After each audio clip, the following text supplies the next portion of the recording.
Today on CityCast DC, we have a special bonus episode sponsored by the Public Welfare Foundation.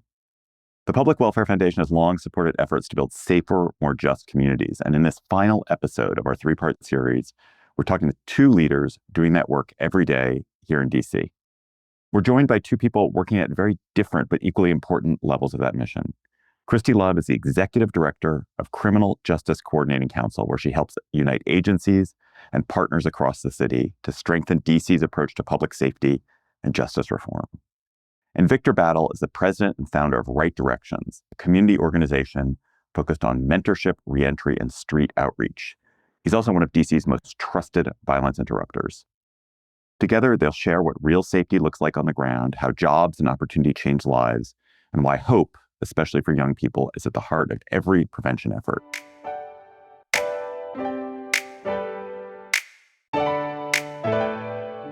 It's Thursday, October 30th. I'm CityCast CEO David Plotz, and this is what DC is talking about.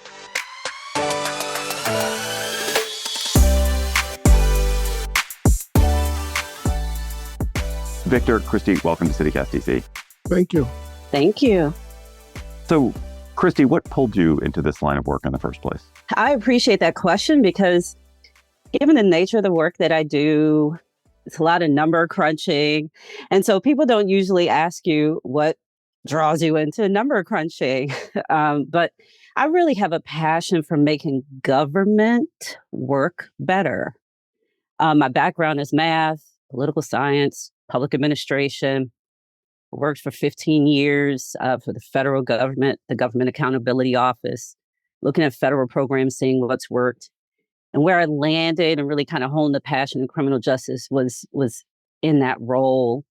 And so in addition to making government work, I want the criminal justice system to work. I want it to be fair. And so when I had the opportunity to change roles and pivot, this position for the deputy director at CJCC opened up, and I jumped at the opportunity. It fueled my passion for making government work, and it also allowed me to serve my city. So that's how I landed here. What about you, Victor? How did you get into this? I would say just having 9 kids and wanting the city to be a safer place. So it's real close to home for me, and I just wanted to be able to directly use my past in order to save other lives. How would your past help do that? Just learning, picking the wrong paths, not having guidance around me, not having strong mentors and good father figures to make better choices in life.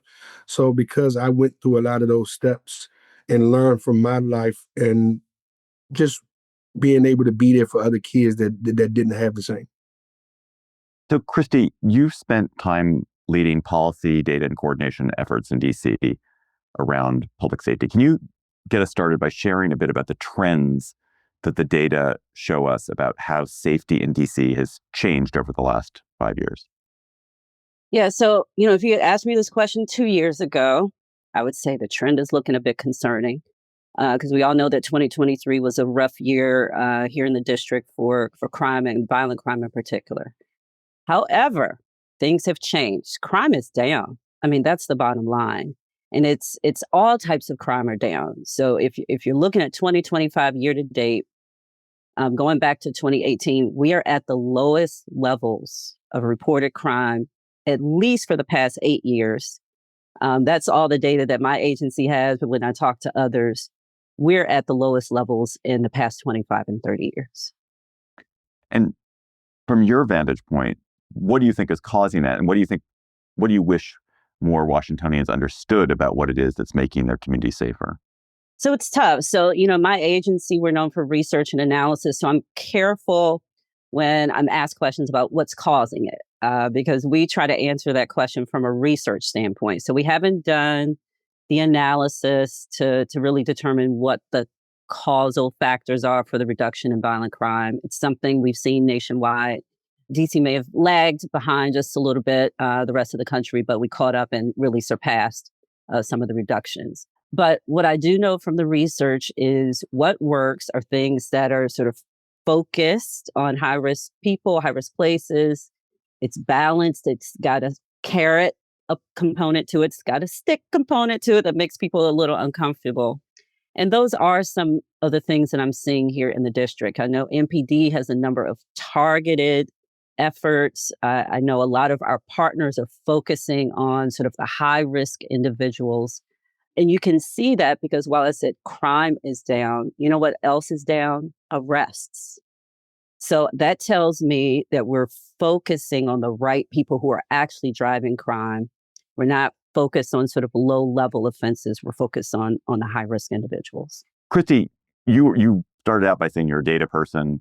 You work in data. You work in analysis. Can you talk about evidence and evidence-based, how you use evidence to sort of decide what is happening? Right. So one of the roles that the CJCC plays, we look at the literature, we look at the research, we talk to subject matter experts to figure out what has worked in other jurisdictions that have been able to tackle some of the same issues. So what works is you target high-risk people, you target high-risk places. And by target, I mean that in a positive sense. So the people-based strategies that have the greatest impact of the number one, hands down, is a group violence reduction strategy. And that is when you identify who are your highest risk individuals who could be involved in violence, either as a perpetrator or as a victim. And then you communicate that risk to them respectfully. And it's not just law enforcement communicating it. It's law enforcement, it's violence interrupters, it's respected people in the community coming together to that person, communicating to them that they're concerned about their safety and that they are there to be able to help. And then you actually help them. You stabilize them, prioritize them for services. Don't just refer them. Don't have them put them on a long waiting list or standing in line. You prioritize them. And then, like I mentioned earlier, you do have this balanced approach. You offer the carrot, there is a stick, and you let them know that if they persist in engaging in violent crime, that they are going to be removed from the community and incapacitated. And just quick hits on some other ones: hotspot policing with community buy-in. Certainly, violence interruption and street outreach has had an impact. Also, blight abatement, cleaning up our neighborhoods, responding to service calls. That actually has a research backing as helping to reduce crime in our communities. Victor, I love watching you smile through some of that. Yeah, I always say that if you get the community involved, they feel like it matters to them. You know, we've did community cleanups where we had a lot of the high risk individuals actually come out and clean up. We did receive a federal grant to do stormwater cleanup, and just having them engage. When I hear a community member now saying, "Hey, don't throw that on the ground, the trash can right there, it's going to end up in the river," we know that the partnerships are working, because now we've educated the kids and now they take ownership of their community to make sure, look, I cleaned it up. If you put it down, I got to clean it up again. No, I'm not going to let you come and dirty my community, because we all sat there and cleaned it up. So, Victor, it is clear that one of the keys to public safety is jobs, that jobs for people who might otherwise get caught up in crime or get caught up in the wrong path. You're known as a jobs guy. You told me when we talked, you've gotten jobs for 500 people. Can you walk us through how you help people find meaningful work in DC and why that's so key? And maybe even tell us a story of somebody like that you found a job for. During my tenure down at the mayor's office on Return to Citizen Affairs, when people came home, we was a hub to be able to assist them in redirecting them away from the criminal lifestyle from their past. So I've developed a lot of relationships with employers, a lot of them being in the construction field, because naturally backgrounds and construction kind of blends together. It doesn't matter what your background was in order for you to work a construction trades job.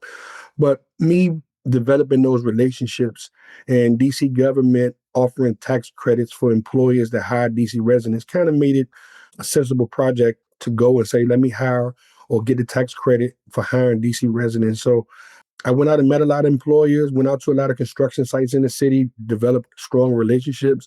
And when the opportunities came, they just called my phone and said, "Hey, Victor, I'm looking for an electrician. I'm looking for a plumber." So a lot of these guys that were in prison for 20, 25 years actually did the work while they were in. So they came home with the skills. They just didn't have the connection to the employer to get them jobs. Can you think of one person in particular where you're like, oh, that really help that guy make a change? Recently, I was out at a bar after happy hour, and a gentleman walked up to me and said, "You don't remember me?" And I was looking at his face, and I recognized his face, but I couldn't remember his name. And he was like, while I was at Morca, I helped him get his CDL. He actually started a trucking company and now lives in Hawaii and came back to DC on vacation and happened to bump into me. So he introduced me to his wife and was like, this is how it all started. He helped me, encouraged me, helped me get my CDL. And then from there, he just moved forward. That's amazing. So, Christy, part of CJCC's mandate is coordinating justice systems partners and supporting cross-agency solutions. Can you share an example of a program or partnership in DC that you think is interesting that could be, might be something we should look out for? The CJCC, we're doing some work specifically focused on youth. And while youth aren't the ones primarily driving crime or violent crime, we do see some concerning trends when it comes to youth and violent crime. And it's mostly related to robbery. So, what we're doing is we have come together, and it's juvenile justice agencies, education agencies, health and human services. And we are in the process of developing a continuum of care for our most at-risk youth and juvenile justice youth. Because we realize that especially DC is unique. We have some federal agencies, we have local agencies, we have independent agencies, no single chain of command. And I think that's the value of a CJCC. We're not in charge of anyone, but we're the ones who can bring everybody to the table to come up with common system-wide solutions for our young people. So that work is underway. We hope to have something next week. We're going to close the gaps that some of our kids are falling through, and hopefully we're going to see better outcomes. I mean, Victor, you're somebody who also thinks about kids a lot. And as you know, the news, it's not always been so positive in DC recently about what's happening with young people. You work with them. What do you want your DC neighbors to understand about what our young people are facing, and what are some things they need to thrive now? Major reason why I started Right Directions as a violence interrupter. We was working with a lot of the high risk individuals that are perpetrators or suspects of crime. But there was a gap. There was nobody engaging the at risk youth. In some of the communities I work in, when I work to bring a person's level down from high risk to at risk, when they put the gun down, sometimes you never know where the gun goes and it end up in a juvenile's hands. So I created Right Directions to engage those youth that are at risk in low income communities because we give them options to not even pick the gun up. What reason do you have if somebody's working with you? So we have mentors working with a lot of the youth. And I found that was missing in the youth. They want to wait until they become high risk instead of preventing them from being high risk from the beginning. I'm interested in that you use that phrase, moving kids from high risk to at risk. Tell us what that means. I don't know what that means. Just engaging with them, finding out what reasons they're carrying the guns, find out what resources they need in order to be able to gain employment, go to school, and just change their lifestyles. We've been working with a lot of community partners to talk to the youth, find out what they're looking for, find out what they need. Some of them are, sorry to say, they are the breadwinners of their household. A lot of income, they have to, do what they do in the street in order to provide funding for rent, maybe groceries, taking care of other siblings. But if we can provide them real tangible options, then we can definitely move them and transition them from a lifestyle of crime into something positive. So just staying on that a little bit, Victor, you have spent much of your life interrupting violence and mentoring at the street level. Is there a moment or a story from that sticks with you, one that reminds you of why this work helps save lives? Yes, as a violence interrupter, I was an outreach worker with the Cure the Streets program, and one of the high risk individuals in the community, I worked really close with him, and I seen how he was gravitating, and a lot of the youth in the community was gravitating to him, and I poured into him, and thankfully now he's a violence interrupter, doing what I was doing in his community, back for the other kids in the community. So it just shows that if the program is intentional and can reach the right people, we can then change the lives of that person in order to be able to pour into other young people in his community. So, Christy, through this series, we've been talking to local leaders like Dr. Roger Mitchell at Howard, and Eric Weaver at the National Association for Returning Citizens. What other kinds of groups should DC residents know about that are making change and deserve recognition?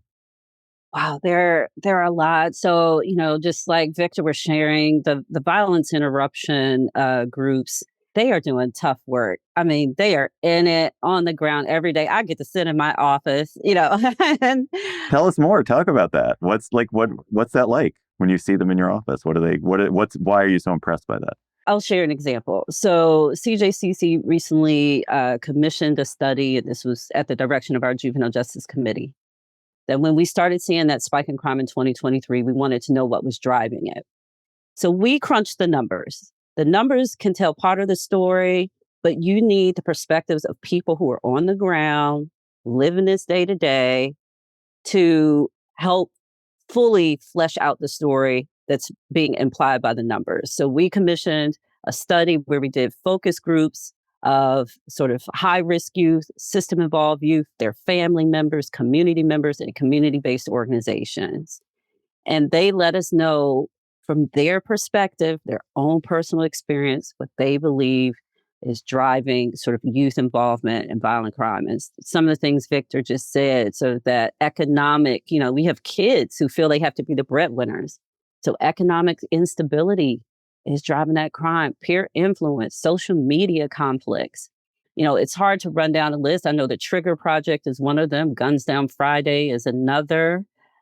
We all know Mama Jo Patterson, who's been in the game for a long time. I participate in the Juvenile Justice Advisory Group, and there are a host of community organizations that are dedicated to ensuring that we have a safe city, and especially that our young people in particular are safe. So, Victor, Christy just mentioned social media and its effect on kids. What do you see when you're dealing with young people in DC? How does that maybe drive bad behavior? Is there a way to help it have a more positive outcome?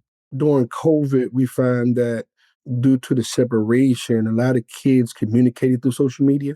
And naturally, with them talking to social media, we learned that they're not talking to each other, they're talking at each other.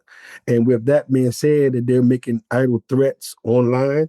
And after COVID came out, it's like they had to bite the bullet and see the person that they've been talking to for almost the last 2 years.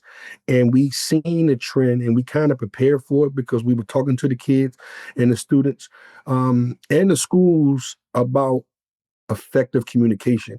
If you do something wrong with me, there's nothing wrong with me talking to you about what you did or said wrong, but they've learned and their natural behavior became, oh, let's fight about it. So we talked to the schools. We did a lot of mediations inside of the schools and outside of the schools, just teaching the kids how to talk to each other and not at each other. Christy, anything to add on that? One of the examples that came from the focus groups was, a kid was saying back in the day, if someone, we used the word dissed you, maybe it was in the hallway at school, it was a small audience of people who saw that. And so maybe you could save face a little bit. But now, if you're dissed online, depending on how many followers you have, it's hundreds of people who see that. So now there's this pressure to respond violently, and maybe to one up the person. And so that really stood out to me as it's a generational change in just the way technology can actually help influence violence. And she's spot on about it. And that's the reason why we were working so hard to put positive mentors that can directly tell the kids the results of their actions. They've been so spontaneous. It's like you say something to me, and without me even thinking, I'm giving a response. Not concerned about the recourse, not concerned about um, what can happen to me after making this verbal or sometimes physical altercation to another person. And we just wanted to put people that, spent time in jail, might have made a bad decision, and talk to the kids. Just have them sit down and say, critically think about their actions before they move. And they have not been doing that for so long. So we've been very, very successful about putting groups together, putting youth groups together, sitting down, talking to them, having them talk, and a lot. And you'd be surprised at why some of the kids act out. And coming from their mouths is a different story. So, Victor, for Folks who are listening who want to learn more or get involved in this work, trying to help reduce crime and violence in DC or contribute to it, where can they start? I would say reach out to the grassroots organizations in your communities, man. There's a lot of good people that are doing the work that be unsung heroes. Um, it's almost everyone in every community. I always look at it like a piece of the puzzle. Um, no, we're not the police. They have their job to do. Violence interrupters have their job to do. Court has their job to do. And I just say reach out to the people that are on the ground doing the work already and support them, volunteer with them. If there's some fiduciary funds, donate to nonprofits that you know directly doing the work because you can see the effect directly. If we can get a group of kids out of the community and their levels of concern drops, you're able to communicate with them on a more intimate level to be able to understand and help guide them into a new direction. Victor, you talked a little bit about partnerships already. How are partnerships a key to getting this work done in DC? And what kind of partnerships speak to you? It's all pieces of the puzzle. I look at examples of our neighbors up north in Baltimore when the mayor came out and he used the government resources to create more engagement opportunities for youth. And we've seen crime go down there. And I would like to see and work with DPR and DGS and a lot of government agencies like Pathways to intentionally create models to engage youth more after school hours, to give them more opportunities to create more sensible activities that they can be more positive in. I've also talked with government agencies about creating a youth council to talk to the youth about what they want to do. A lot of them are already organizing meetups, but if we can get them into a group where they can be coached on more positive, we can have the kids then directed to, say, Anacostia Park, where DGS and DPR is already set up waiting to engage them in more positive manners, then we can have more better outcomes. And I just think with all of the agencies and partners and nonprofits and for-profits just working together, we can give youth better opportunities to be more creative with their time. Final question to both of you. Something we're asking every guest who's been on this podcast series. What is giving you hope right now about the future of safety and community here in our hometown of DC? Christy. Yeah, I think, I started out with numbers. Like I said, crime is down. That is giving me hope. We're headed in the right direction. I think also, I work with government partners, I work with community, and I appreciated the comments about partnerships. I'm seeing more and more, it used to be finger pointing. I'm seeing less finger pointing. I'm seeing people serious about this, wanting solutions, sitting down, government, community at the table and trying to figure this out. And so that's given me hope. What about you, Victor? What's giving you hope? Seeing everyday people change their lives, being in the community, me in the grassroots organization, when you can reach out and touch a person and do something small as just getting their birth certificate, helping them get an ID. And just imagine a person has been hustling since they was 13 and now they're 25 and now they have a bank account with a job with direct deposit. Those things give me hope because those seeds that we plant, when they grow, they give back to the future. And I think when they see or you see somebody in the community that you look up to and they change their lifestyle, it motivates the younger people to also follow that direction. Victor Battle from Right Directions, Christy Love from the Criminal Justice Coordinating Council. Thanks so much for coming on CityCast. Thank you. Thank you.